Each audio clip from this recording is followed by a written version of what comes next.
کٹ سکتے ہیں. تو انہوں نے آگے ہو کر کہا کہ بھائی نماز کے لیے جنگ روکو. تو کوفی لشکر کا ایک سردار تھا حسین بن نمیر، اس نے کہا تمہاری تو نماز قبول ہی نہیں ہوتی. تو انہوں نے کہا لعنت تجھ پر، تیری نسلوں پر، جس گھر کی تو فعل نماز ملی انہی کی نہیں ہوتی اور تمہاری ہوتی ہے. تو واپس آ کر کہنے لگا کہ وہ نماز کی اجازت نہیں دے رہے. فرمایا نماز تو نہیں چھوٹے گی نا. یہ فیصلہ آباد والوں کو نہیں، 7 بر اعظم کے ایمان والوں کو پیغام ہے کہ زیر خنجر بھی یہ پیغام سنایا ہم نے. نماز نہیں چھوٹ سکتی، نماز نہیں چھوٹ سکتی. اللہ کی قسم کوئی مسئلہ نہیں تھا اگر یہ چھوڑ دیتے. جنگ سے پہلے آنکھ لگ گئی، آنکھ کھلی تو ہنس پڑے. بہن نے پوچھا ایک ایڑا ہاسے دا ویلا ہے، موت سر تے کھلوتی ہے. فرمایا بہن ابھی اللہ کے نبی کو خواب میں دیکھا ہے، کہہ رہے ہیں بیٹا میں لینے کے لیے آ چکا ہوں، موجوں ہو گئی، لینے کے لیے آ چکا ہوں. چھوڑ دیتے تو پھر گلستان کالونی والوں کو بھی گنجائش مل جاتی، چھٹی جا سکتی ہے. 6 بر اعظم کے انسانوں کو پیغام دیا کہ ٹکڑے ٹکڑے ہو جاؤ، نماز نہیں چھوڑ سکتی. فرمایا آدھے نماز پڑھو آدھے جنگ کرو، صلاۃ خوف. آدھوں نے نماز پڑھی آدھوں نے جنگ کی. 15-20 تو پہلے شہید ہو چکے تھے. پھر آدھوں جنہوں نے نماز پڑھی تھی انہوں نے جنگ کی اور دوسروں نے جا کے نماز ادا کی. اصل سے پہلے سب. جب زہیر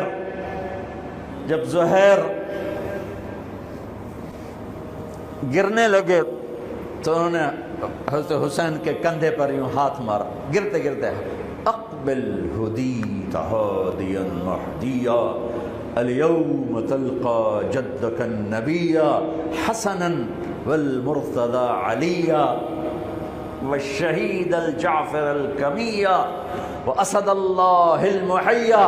ہاں آگے بڑھ، تیرے لیے تیرا نانا پھولوں کے ہار لے کے کھڑا ہوا. آگے بڑھ، آج تیری ملاقات کا دن ہے. آج تو اپنے بھائی حسن سے ملے گا، باپ علی سے ملے گا، چچا جعفر سے ملے گا، اسد اللہ حمزہ سے آج تیری ملاقات ہے. ان اشعار کے ساتھ آپ نے جان اپنے اللہ کو سپرد فرمائی. جب سارے جان نثار ختم ہو گئے اب اہل البیت کی باری آئی. تو سب سے پہلے آپ کے بیٹے علی الاکبر نے تلوار اٹھائی. ابا جان آپ سے پہلے مرنا چاہتا ہوں، آپ کو مرتا نہیں دیکھ سکتا، آپ سے پہلے مرنا چاہتا ہوں، مجھے اجازت دیجیے. ہم نے کہا بڑھو اللہ کے نام پر، جا ملو اپنے اجداد کے ساتھ. تو بڑے حسین تھے علی الاکبر، جس طرف گئے وہ آگے آگے، کوفی آگے آگے، یہ پیچھے پیچھے. تو 1 اور 3,000 کیا مقابلہ تھا. آخر خاک و خون میں لوٹائے گئے، تڑپ کے گرے. تو پھر حسن کے بیٹے قاسم کا چچا، میں نہیں جانا، اس قافلے میں، اس حسینی قافلے میں اہل البیت وہ 17 قتل ہوئے. ان میں سب سے حسین قاسم تھے، قاسم بن حسن. قاسم بن حسن جب ان پر تلوار کا وار پڑا تو ان کا ہاتھ کٹا اور نیچے گرے تو انہوں نے کہا یا اماں، ہائے چچا. تو حضرت حسین زخموں سے چور ہو چکے تھے، لیکن جس سے بجھتی شمع بھڑکتی ہے، اب زخمی شیر کی طرح لپکے اور کائی کی طرح مجمع کو چیرا. جب وہاں پہنچے تو وہ ایڑیاں رگڑ رہے تھے اور خاک و خون میں لت پت تھے. تو اٹھا کے سینے سے لگایا، ان کی آخری ہچکیاں ان کے سینے پہ ختم ہوئیں. کہنے لگے بھتیجے آج تیرا چچا بڑا بے بس، آج وہ تیری مدد کو نہیں آ سکتا، لیکن ایک دن آنے والا ہے جب تیرے نانے کی عدالت میں فیصلہ ہوگا. پھر ان کی لاش کو اٹھایا.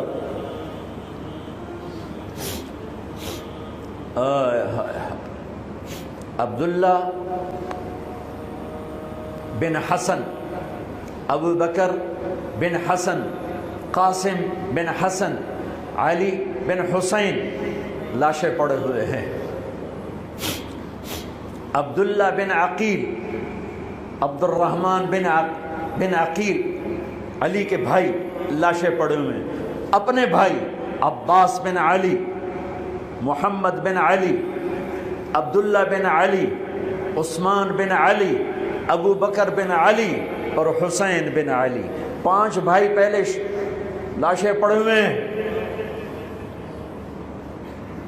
اون بن عبداللہ بن جعفر، محمد بن عبداللہ بن جعفر، عبد الرحمن بن مسلم بن عقیل، جعفر بن مسلم بن عقیل، عبداللہ بن مسلم بن عقیل، عبداللہ بن ابو سعید بن عقیل، یہ سب اہل البیت ہیں جن کے لاشوں کے انبار ہیں۔ اور آخر میں ایک بچہ 2 سال کا عبداللہ، آپ کو خواب و خیال بھی نہیں تھا کہ اس بچے پر بھی کوئی اس طرح کا ظلم و ستم ڈھائے گا، تو آپ جب اکیلے رہ گئے تو آپ نے کہا عبداللہ کو بھیجو۔ آخری ملاقات بیٹے سے، تو اس کو سینے سے لگایا، چوم کے یہاں بٹھایا، ابھی تقدیر کا کچھ امتحان باقی تھا۔ 2 سال کا بچہ، شامی لشکر سے بنو اسد کا ایک بنو ابن الموقد، اس نے تیر جو چلایا، خطا بھی جا سکتا تھا، یہاں آ کے لگا اور پار ہو گیا، بچے کی گردن ایسے ڈھلک گئی، یہاں امام علی مقام۔ ارے بھائی، میں قطر ہاسپٹل گیا کسی کام، تو وہاں کسی کا بچہ تھا منگوڑے میں، ہاسپٹل میں، ویسے تڑپ رہا تھا، پتہ نہیں اس سے کیا تھا، اور اس کی ماں ایسے اس کو کھڑی دیکھ، یہ منظر میں آج تک نہیں بھولا۔ اس ماں کے چہرہ، صرف اس کی آنکھیں نہیں رو رہی تھی، مجھے اس کا سارا وجود روتا ہوا دکھائی دیا۔ اس بچے کے اوپر ڈاکٹر کھڑے ہوئے ہیں، اچھا نہیں کیا، مجھے نہیں پتا اس کو کیا تھا، وہ ایسے بے قرار ہو کے تڑپ رہا تھا۔ یہ 2001 کا واقعہ ہے، 16 برس گزر چکے ہیں، میں واقعہ نہیں بھول سکا ہوں۔ اس باپ کو سوچو جس کے سامنے 2 سال کے بچے کے گردن کے تیر پار ہو گیا، اور پھر وہ خون، یہاں بچے کا خون دونوں ہاتھوں میں لیا اور یوں آسمان کی طرف بلند کر کے کہا، میرے رب، بس تو راضی ہو جا، تو راضی ہے تو کم ہی بڑھ گئے۔ یہ پیغام ہے فیصل آباد کے تاجروں کو، پورے ملک کے تاجروں کو، پوری دنیا کے اہل ایمان کو، کہ اللہ کو پانے کے لیے ہر سودا قبول ہے، قبول ہے۔ ہاں، پھر کھڑے ہو گئے کہ چل بچیا تو چل، تیرا پیو بھی آ رہا ہے۔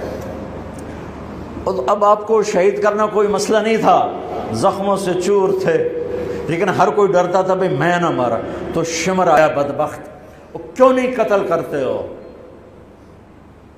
تو ابو زرع بن شریک تمیمی نے پہلا وار سیدھا کیا، جو یہاں لگا، شانے پر لگا، تو اس سے آپ ڈولے، تو سنان بن انس نے سینے پر نیزہ مارا، اس سے آپ گرے، تو شمر نے کہا سر کاٹو،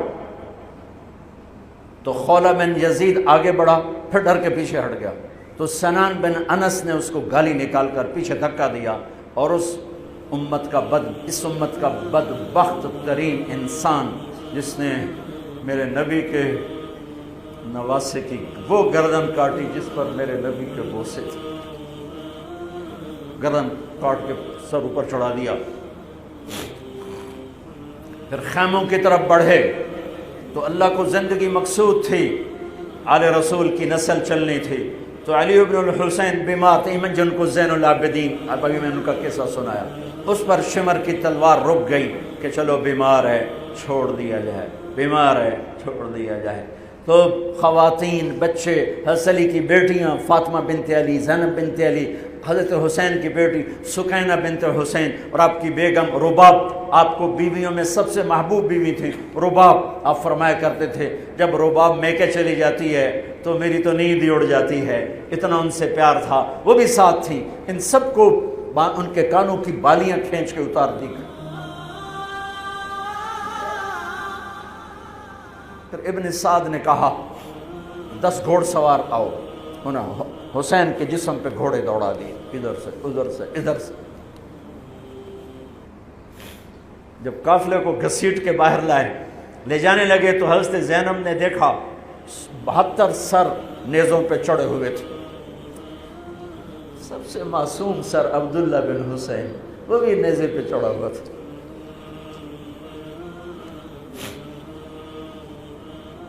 ہم نے کربلا کو افسانہ بنا دیا، یہ کمائی کا ذریعہ بنا لیا۔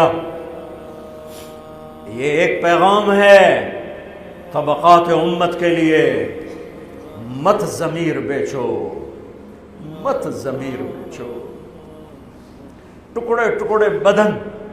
تو حضرت زینب کی زبان سے چند الفاظ نکلے جنہوں نے، آپ حیران ہوں گے، کوفی لشکر والے رونے لگے جو ابھی قتل کر رہے تھے، ان کی آنکھوں میں آنسو آ گئے۔ قوا محمدا وا محمدا،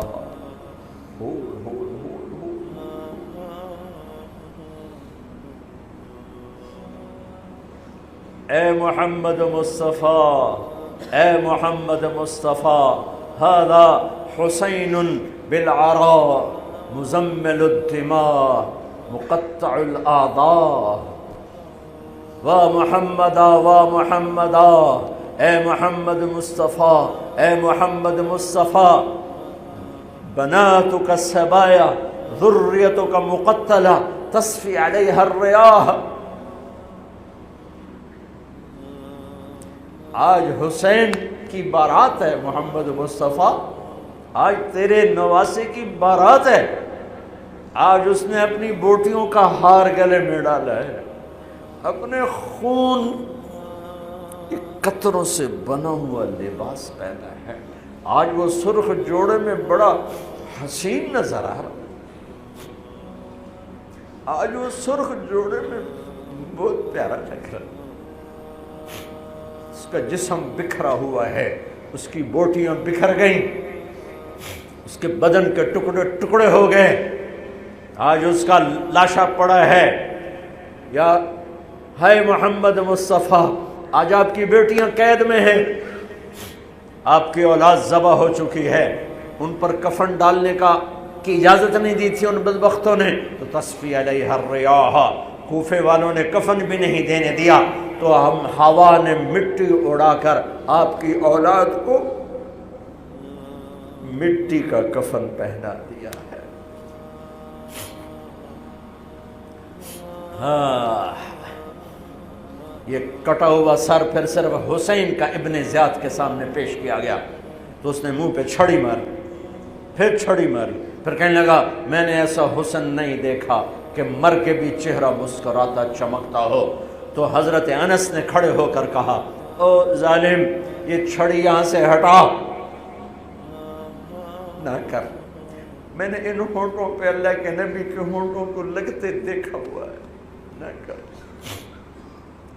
کہنے لگا تو بوڑھا نہ ہوتا تو میں تیری گردن اڑا دیتا، تیری عقل خراب ہو گئی ہے، تو میں میری نہیں، تیری عقل بگڑی ہے، آنے والے دن تو دیکھے گا تیرے ساتھ کیا ہوگا۔ پھر یہی سر یزید کے سامنے رکھا گیا، اس نے منہ پہ چھڑی ماری، تو زید ابن ارقم کھڑے ہو گئے، کہنے گے نہ کر، میں نے ان ہونٹوں پہ نبی کے ہونٹوں کو لگتے دیکھا ہوا۔ میرے بھائیو، نماز کا وقت قریب ہو گیا، بلکہ میں نے زیادہ وقت لے لیا ہے، میں کسی کی تفصیل تو زندگی بھر کبھی نہیں سنا سکا، اشارے کر دیتا ہوں، پڑھو اس کو، پڑھو، خود پڑھو، پیغام لو، پیغام لو۔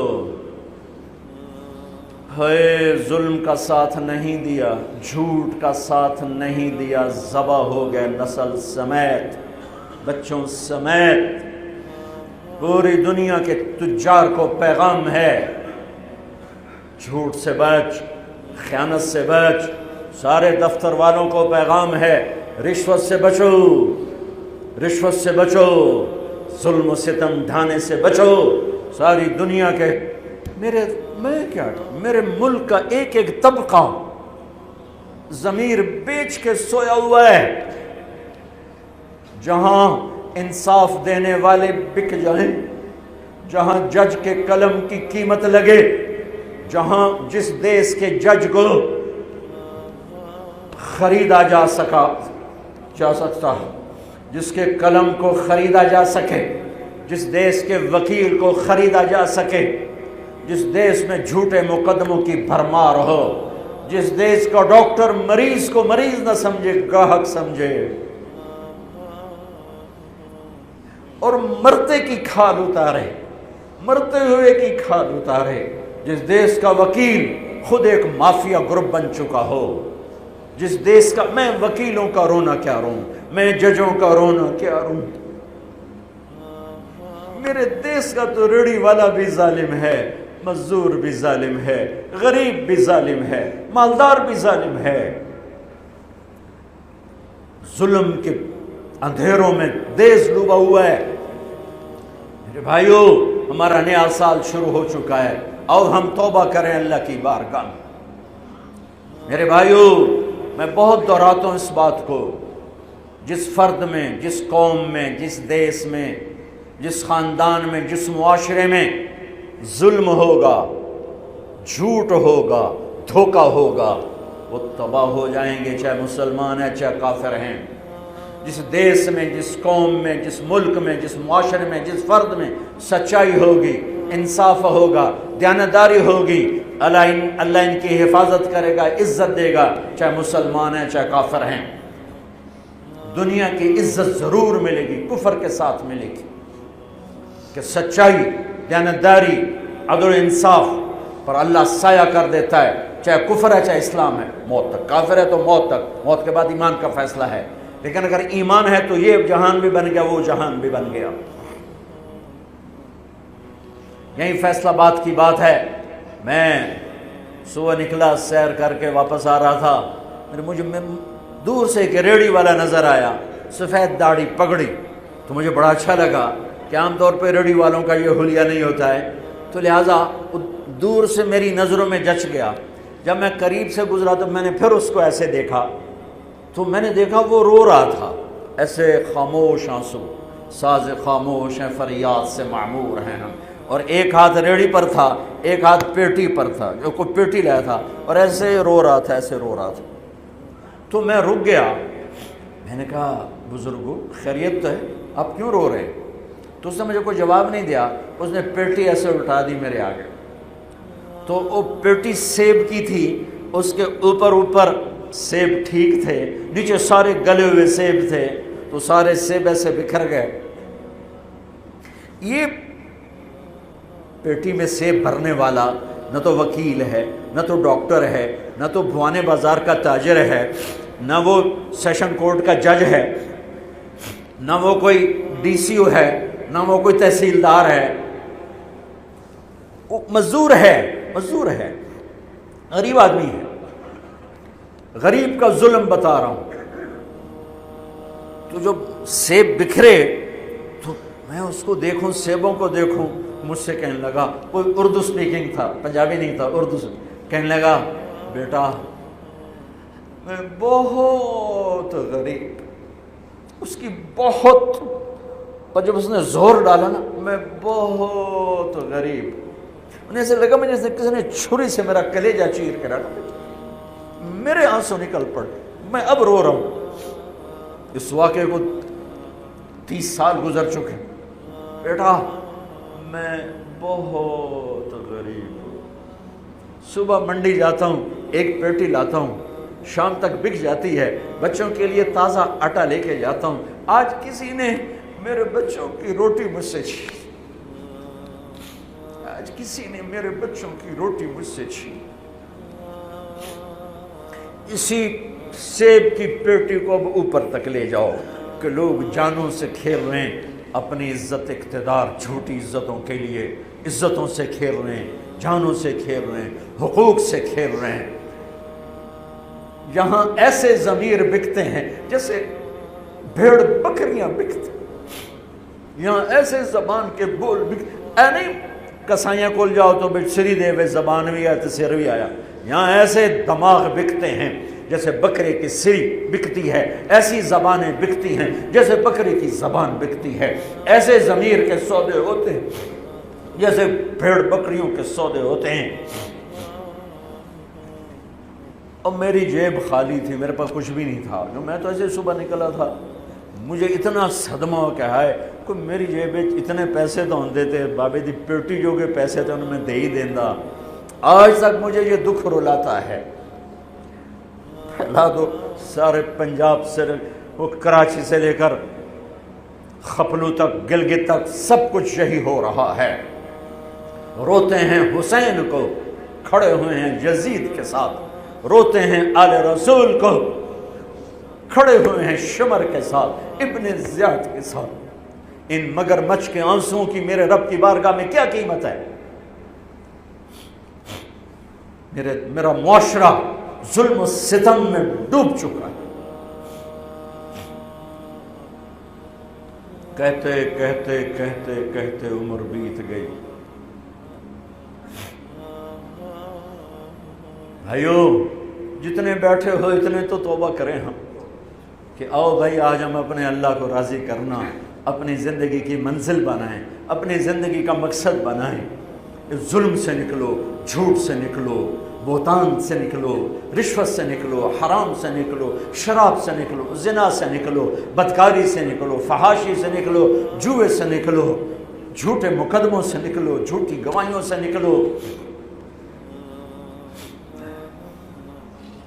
قتیبہ بن بکار کی مجلس میں مصر کا بادشاہ واز سنتا تھا، 18 برس آتا رہا، 18 برس، اور ہر سال 1000 دینار، 1000 دینار ان کو گفٹ کرتا تھا، 1000 دینار،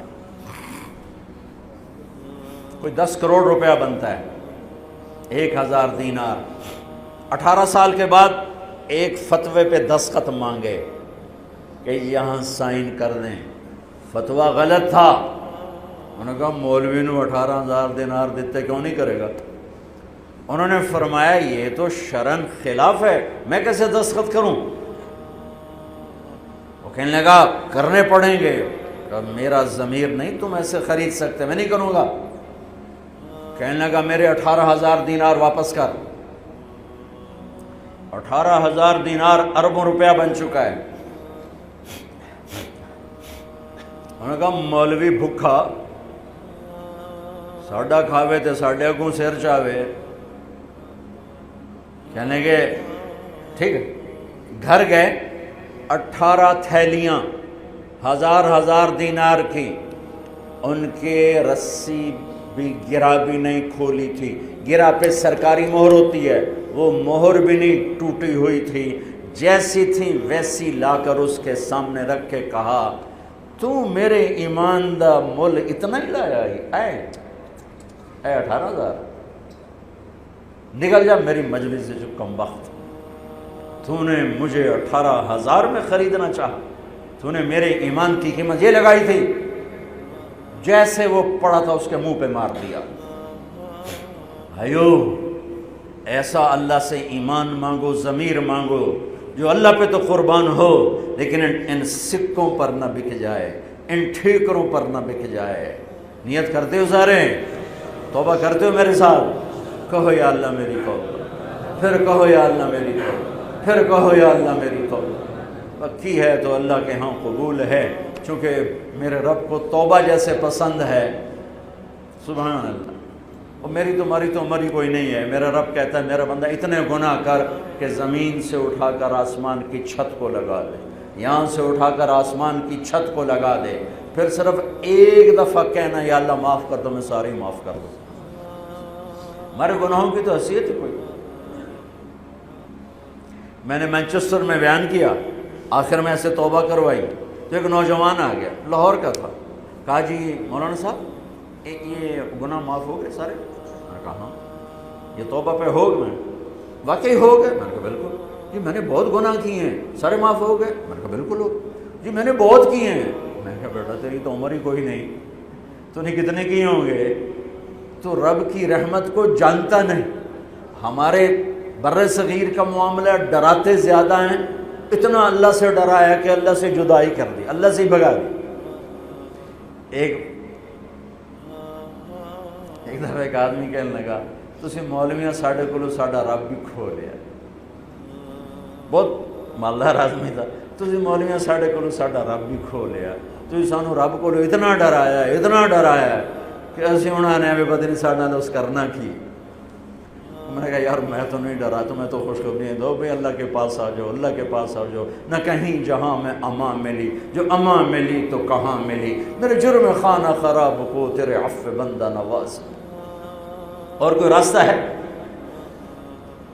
اللہ کو مناؤ، ایک بول پہ مانتا ہے، ایک بول پہ مانتا ہے، ایک آنسو پہ مانتا ہے، پھر ٹوٹ جائے پھر کر لینا، پھر ٹوٹ جائے پھر کر لینا۔